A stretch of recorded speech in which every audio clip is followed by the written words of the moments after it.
ঝুঁকি এড়াতে আমাদের দেশে তরল দুধের উৎপাদন বাড়ানো ছাড়া অন্য কোনো বিকল্প পথ খোলা নেই। এই তরল দুধের উৎপাদন বাড়ানোর মূল অন্তরায় হচ্ছে সবুজ ঘাসের অভাব। আর তাই বিজ্ঞানীরা গবেষণা করে হাইড্রোপনিক পদ্ধতিতে উদ্ভাবন করেছেন ফোডার নামক গোখাদ্য। দর্শক, চলুন তাদের মুখ থেকেই বিস্তারিত জেনে আসি। আমরা বাংলাদেশ কৃষি বিশ্ববিদ্যালয়ে সলিডারিটি এশিয়া নেটওয়ার্কের ফান্ডে আমরা একটা গবেষণা করেছি। এই পদ্ধতিতে আমরা হাইড্রোপনিক্স অর্থাৎ মাটি ছাড়া আমরা গম এবং ভুট্টা থেকে ফডার উৎপাদন করতে সক্ষম হয়েছি। এই পদ্ধতিটা খুবই সহজ। এর মাধ্যমে মাত্র 6 থেকে 8 দিন বয়সে এই ফডারটাকে আমরা গরু, মহিষ, ছাগল এবং পোলট্রিকে আমরা খাওয়াতে পারি। এর ফলে তাদের কাছ থেকে আমরা পর্যাপ্ত পরিমাণে মাংস, ডিম, দুধ পাবো এবং তাদের স্বাস্থ্য ভালো থাকবে, তাদের বন্ধ্যাত্ব হবে না, তাদের কাছ থেকে মোটা তাজা ভালো সুস্থ বাছুর পাওয়া যাবে এবং সারা বছরব্যাপী যাদের জমি নাই, গৃহহীন এবং শুধুমাত্র বসত ভিটা আছে, গরিব কৃষক, তারাও এই পদ্ধতি অবলম্বন করে তা বাড়ির আঙিনায় এই ফডার উৎপাদন করে তারা গরু, ছাগল, ভেড়া এবং হাঁস মুরগি পালন করতে পারবে। শুধু দর্শক মণ্ডলী, আমি প্রতিটি স্টেপ ধাপে ধাপে আপনাদেরকে দেখাবো। প্রথমেই বীজ এমনভাবে ভিজাতে হবে যাতে বীজটা সবসময় পানিতে ডুবন্ত থাকে। তবে গমের ক্ষেত্রে 12 ঘন্টা, ভুট্টার ক্ষেত্রে আমাদেরকে 24 ঘন্টা ভিজিয়ে রাখতে হবে। এখন পুরো বীজ পানি সহ একটি ছিদ্রওয়ালা বালতি অথবা গ্রামাঞ্চলে আমাদের চালন অথবা কোনো নেটের মধ্যে ঢেলে দিব। 30 থেকে 45 মিনিট বীজটি পানি ঝরার জন্য রাখার পর বীজগুলি আমরা একটি কাপড় বা কোনো নেটের মধ্যে ঢেলে একটি পুটলা বানিয়ে এবার বীজের পুটলাটি ছিদ্রওয়ালা বালতির মধ্যে রেখে অপর একটি বালতি দিয়ে ঢেকে ঘরের অন্ধকার ও শীতল জায়গায়, সাধারণত আমাদের বেডের নিচে অথবা যেখানে ফসল, ঘরের ভিতরে যে ফসল রাখা হয় সেই ফসলের রাখার জায়গার নিচে শীতল জায়গায় আমরা এটাকে ঢেকে রেখে দিই। অন্ধকার ও শীতল জায়গায় সংরক্ষিত বীজ 24 ঘন্টার মধ্যে অঙ্কুরিত হয়। চলুন দর্শক, এবার দেখি বীজের অঙ্কুরোদ্গম। 24 ঘন্টা পর সব বীজে অঙ্কুরিত হয়ে যায়। এবার অঙ্কুরিত বীজ একটি ট্রেতে ঢেলে একটি পরিষ্কার কাঠি দিয়ে সমান 4 ভাগ করে একটি ভাগ এক কর্নারে ছড়িয়ে পুরো ট্রেতে বীজ সমভাবে ছড়িয়ে দিতে হবে।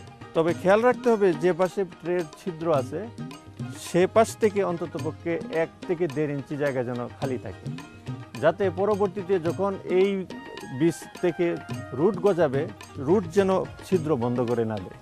এবার ট্রেটি আমাদের রেখে একটি পানির স্প্রেয়ার দিয়ে একবার স্প্রে করে দিলেই হয়।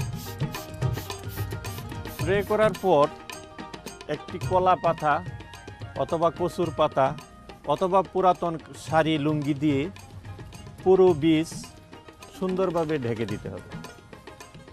ঢাকা অবস্থায় গমের বীজের ক্ষেত্রে আমরা 2 থেকে 3 দিন, ভুট্টার বীজের ক্ষেত্রে 3 থেকে 4 দিন রেখে দিই। ঢেকে রাখা অবস্থায় প্রতিদিন 2 বেলা করে সকাল বিকাল পানির স্প্রে করতে হবে। 3 দিন এভাবে স্প্রে করার পর ঢাকা কলা পাতাটুকু বা আমরা যে জিনিস দিয়েই ঢাকবো সেটি পুরোপুরি সরিয়ে দিতে হবে। 3 দিন পর ঢাকনা সরিয়ে ছিদ্রযুক্ত মগ দিয়ে পুরো বীজে পানি ঢেলে দিতে হবে। প্রতিদিন আমরা 2 লিটারের মগ দিয়ে সকালে 1 মগ, বিকালে 1 মগ পানি ঢেলে দিতে হবে। এভাবে প্রথম দিন থেকে 9ম দিন পর্যন্ত আমাদের বীজে পানি দিতে হবে। তবে খেয়াল রাখতে হবে কোনোভাবেই বীজ যাতে শুকিয়ে না যায়। 9ম দিন পর দেখা যাবে যে অঙ্কুরিত বীজ থেকে গাছ এবং অনেক মূল গজিয়েছে, যা একটি সুন্দর মেট তৈরি করে। এই মেটটি আমরা খণ্ড করে গবাদি পশুকে খেতে দিই। আমরা যখন গরুকে খাওয়াবো সেই পুরো জিনিসটাই কিন্তু আমাদের গবাদি পশুর খাদ্যে আমরা ব্যবহার করব এবং সেটার যে গুণগত মান সেই সম্পর্কে আমি এখন আপনাদেরকে একটু ধারণা দিতে চাই। আপনারা দেখতে পাচ্ছেন যে আমাদের যেই সিডটা, সেই বীজটা থেকে অঙ্কুরোদ্গমের মাধ্যমে আমরা চারা ঘাস পাই এবং সাথে সাথে তার শিকড় থাকে। সুতরাং এখানে আমরা কাঁচা ঘাস পাই, সেই বীজটা থাকে এবং সাথে সাথে আমরা তার যে শিকড়, এই 3টা জিনিসই কিন্তু আমরা আমাদের গবাদি পশুকে খাওয়াইতে পারি। এবং এতে যেটা দেখা গেছে যে এই খাদ্যে এই প্রক্রিয়ার মাধ্যমে উৎপাদন করা হলে তার আমিষের পরিমাণ প্রচুর বেড়ে যায়। সাধারণভাবে এই ধরনের সিডে 12-13% আমিষ থাকে এবং সেই আমিষের পরিমাণ এই টেকনোলজি ব্যবহারের পরে প্রায় 18%-এর মতো আমিষ কিন্তু দেখা যায় যে বৃদ্ধি ঘটেছে। এবং সেই বৃদ্ধি ঘটার জন্য কিন্তু সেটা দুধ উৎপাদনে কিন্তু সাংঘাতিকভাবে কিন্তু সহায়ক হয়। গরু যদি গ্রিন ঘাস কম খায় তাহলে দুধের উৎপাদন কমার সাথে সাথে তার চর্বির রংটাও কিন্তু সাদা হয়ে যায় এবং সাদা হয়ে গেলে কিন্তু সেটা মার্কেটে খুব একটা ডিমান্ড পায় না। সুতরাং চর্বির কালার ঠিক করার জন্য, দুধের উৎপাদন বৃদ্ধির জন্য এবং সার্বিকভাবে গাভীর স্বাস্থ্য ঠিক রাখার জন্য কিন্তু আমাদের এই ঘাসের ব্যবহার কিন্তু সাংঘাতিকভাবে প্রয়োজনীয়।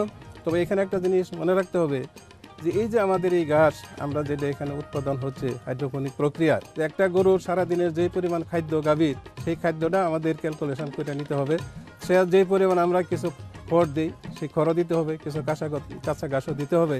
পাশাপাশি আমাদের যে দানাদার খাদ্য, সেই দানাদার খাদ্য কিন্তু আমরা ক্রমান্বয়ে কিন্তু পরিবর্তন করে চেঞ্জ করে সেইটা আমরা যদি আমরা দেই তাহলে দেখা যায় যে দানাদার খাদ্য আমরা রিপ্লেস করতে পারি।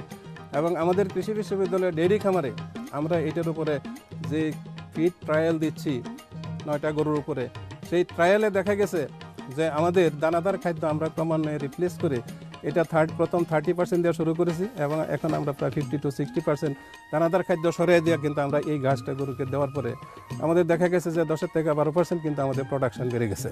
সুতরাং এই টেকনোলজি যদি আমরা ব্যবহার করি তাহলে অবশ্যই কিন্তু আমরা দুধে বাংলাদেশে একটা রেভলিউশন ঘটানো অসম্ভব কিছুই না।